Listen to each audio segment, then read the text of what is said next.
Tughril bag Seljuk के पहले रहनुमा थे, जिन्होंने इस्लाम के एक झंडे के नीचे पूरी मुस्लिम दुनिया को इकट्ठा और यकजा किया। इनका पूरा नाम रुकनुद्दीन अबू तालिब मोहम्मद तुगरुल बेग इब्ने मिकाइल है। ये 990 में पैदा हुए। इब्तदाई बचपन में इनके वालिद का इंतकाल हो गया और अभी छोटी उम्र में पहुंचे तो इनके नाना इंतकाल कर गए। तब तमाम सल्जूक ने तुगरुल बेग और चागरी बेग को अपना कायद तस्लीम कर लिया। दोनों भाई बहुत समझदार थे और इन्होंने 30 साल हुकूमत की। इस अरसे के दौरान इनका किसी के साथ कोई तनाज़ा ना हुआ। इसी वजह से इन्होंने किसी खित्ते पर हमला नहीं किया। ये वो दौर था जब पूरी दुनिया में मुसलमान हुकूमत करते थे और दूसरी तरफ सासानी हुक्मरान थे। जब सासानियों की ताकत गैर मुस्तहकिम हो गई, तब गजनवियों की हुकूमत का आगाज हुआ। उस वक्त मुसलमानों का तसल्लुत भी कम हो गया।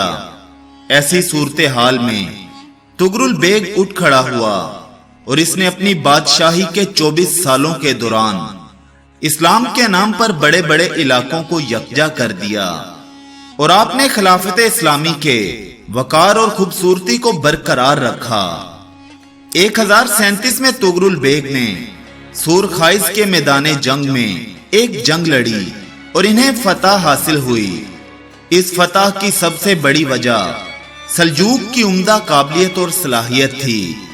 ये एक ऐसी अजीम कौम थी जिसके हर बच्चे को जंग के फनून में महारत हासिल थी। इस जंग के कायदीन बहुत बहादुर थे और कायदीन खुद मैदाने जंग में दुश्मनों से निपट रहे थे। निशापुर पर कब्जा करने के बाद तकरीबन 4 साल तुगरुल बेग के लिए बहुत अहम और हसास साबित हुए, क्योंकि इसे हर तरफ से बगावत का सामना करना पड़ा। बगावत को कुचलने के बाद इन्होंने खरासान को फतह कर लिया। जब तुगरुल बेग ने खरासान को फतह किया, तब उसने अपने कुंबे के तमाम अफराद को जमा किया और बाहमी शफकत का दरस दिया। खरासान की फतह के बाद तुगरुल बेग ने बगदाद में अब्बासी खलीफा को खत लिखा। इस खत को पढ़ने के बाद खलीफा ने हत्ता के खरासान की कयादत भी कबूल ना की, बल्कि तुगरुल बेग को भी रुकनुद्दीन का लकब अता किया। इसके बाद तुगरुल बेग शमाल की तरफ चले गए, जहां उन्होंने ख्वारज़म में चागरी बेग की मुहिम में मदद की।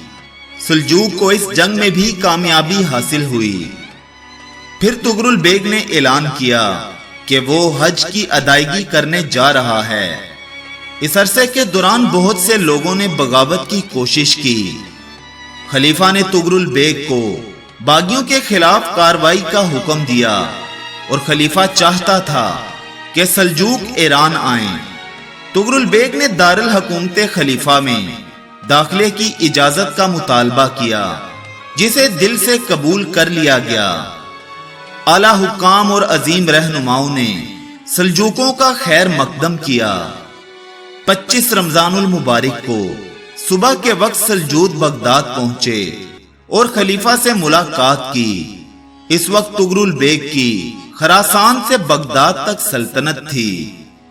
खलीफा ने तुगरुल बेग को ताज पेश किया और पहनने का हुक्म दिया। इसके बाद तुगरुल बेग बहुत से दाखिली तनाजात में उलझ गया और उसका फायदा उठाकर बासासरी ने एक बार फिर तुगरुल बेग के खिलाफ बगावत की कोशिश की।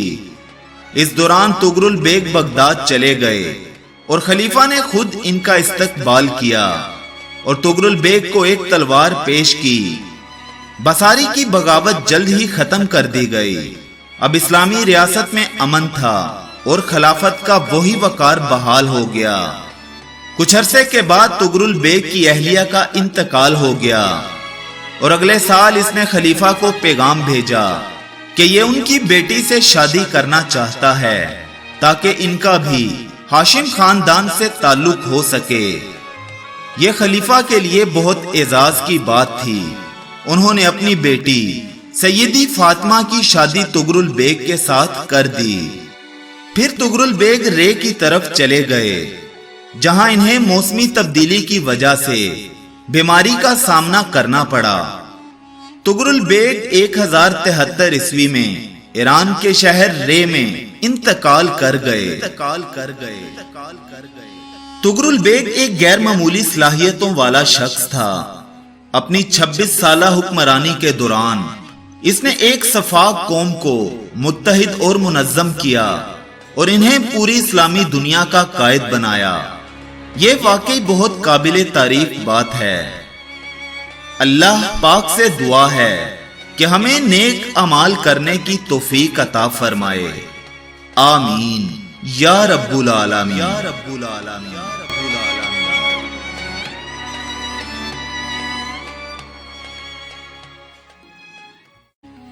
दोस्तों, उम्मीद करता हूं कि आपको ये वीडियो पसंद आई होगी।